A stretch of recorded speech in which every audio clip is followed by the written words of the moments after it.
Hello and welcome to Future Fit Leadership. I'm your host, Sadna Smiles, and welcome to our Spotlight series where I speak with bold, curious, and forward-thinking leaders about the world of leadership we're stepping into. These conversations are here to challenge, inspire, and remind you that the future of leadership is being shaped right now by leaders like you.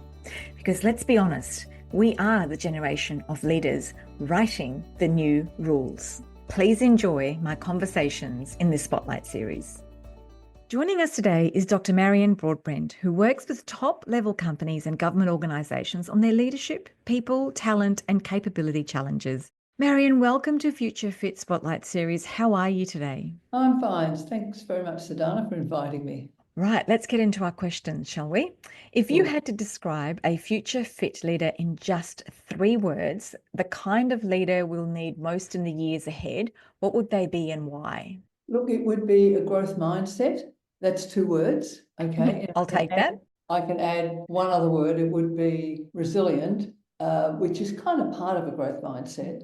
But I think the situation at the moment is that things are so uncertain and unsteady that if we withdraw too much, then I think we risk really not doing ourselves and our businesses the goodness that they really should do and have. So I think a growth mindset is really important in the sense of we have to be able and willing to try different things. We have to be able and willing to allow for a bit of failure. We have to continue to be very curious.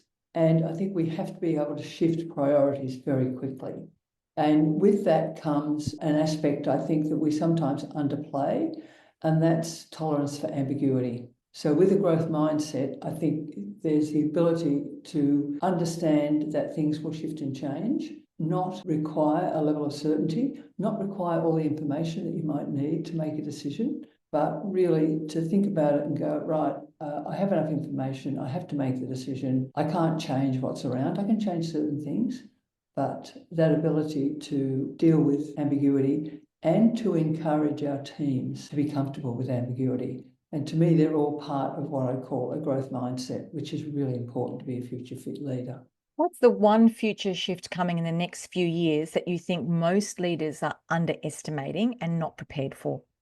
Look, I think we're living it at the moment. It's called the impact of geopolitics. And I think many organisations have been really surprised about the impact of things not happening in their own country, happening elsewhere, that are having a huge impact on what they do. That relates to social licence threats.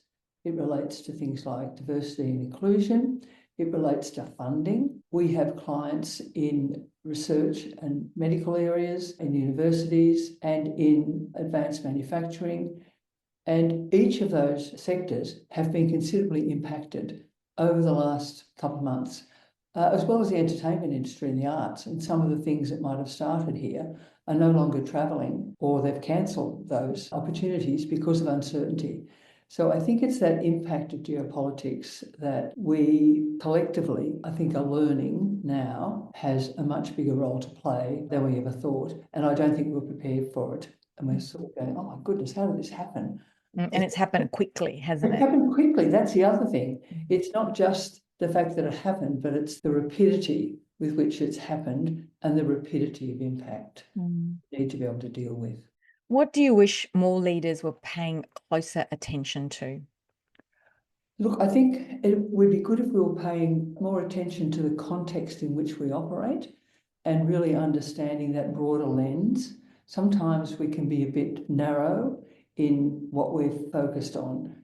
And I think that ability to be engaged in many different ways. I remember when I was at Melbourne Business School, we were always looking at students in their applications about those that had done more than just their course and their job.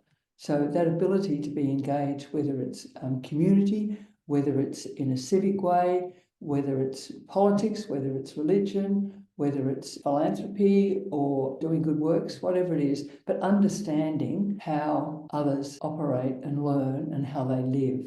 I think that's really important. And we see more emphasis in the whole leadership area too, in putting leaders in positions they would not normally be in and having them appreciate a level of discomfort uncertainty and lack of security that many of our fellow citizens experience every day.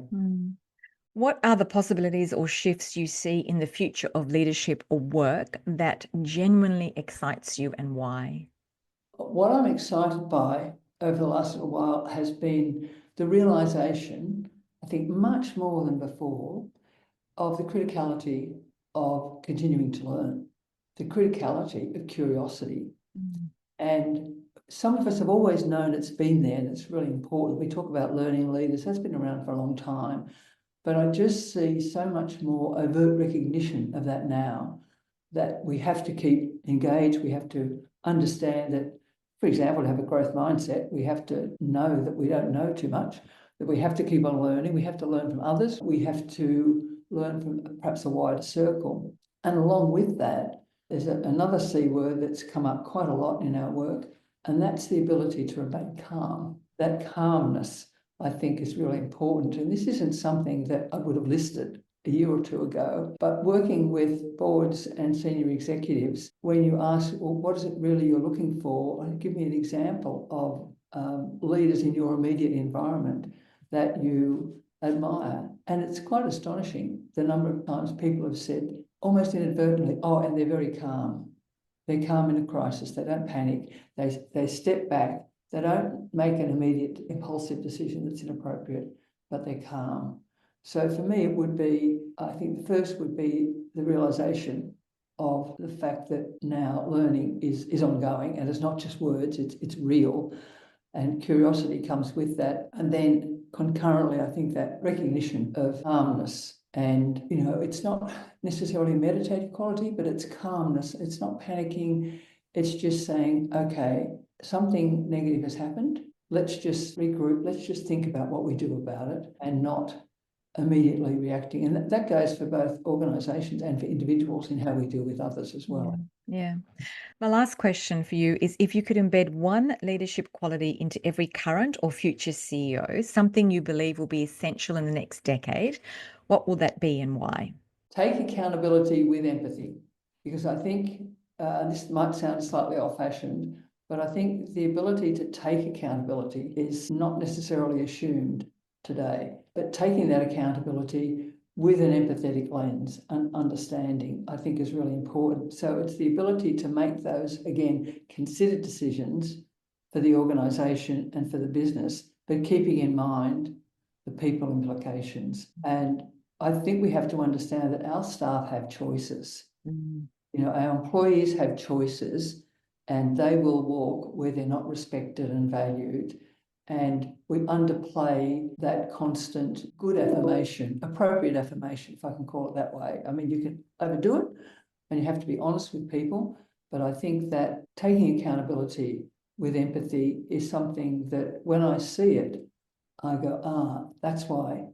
It's a key element, I think, of a good leader, and getting stuff done at the same time. Marianne, as always, thank you very much for joining us and sharing your insight. Always, always wonderful to chat to you. Thanks so much, Dana. I really appreciate the opportunity. I hope you're enjoying our conversation. A quick word from our sponsor.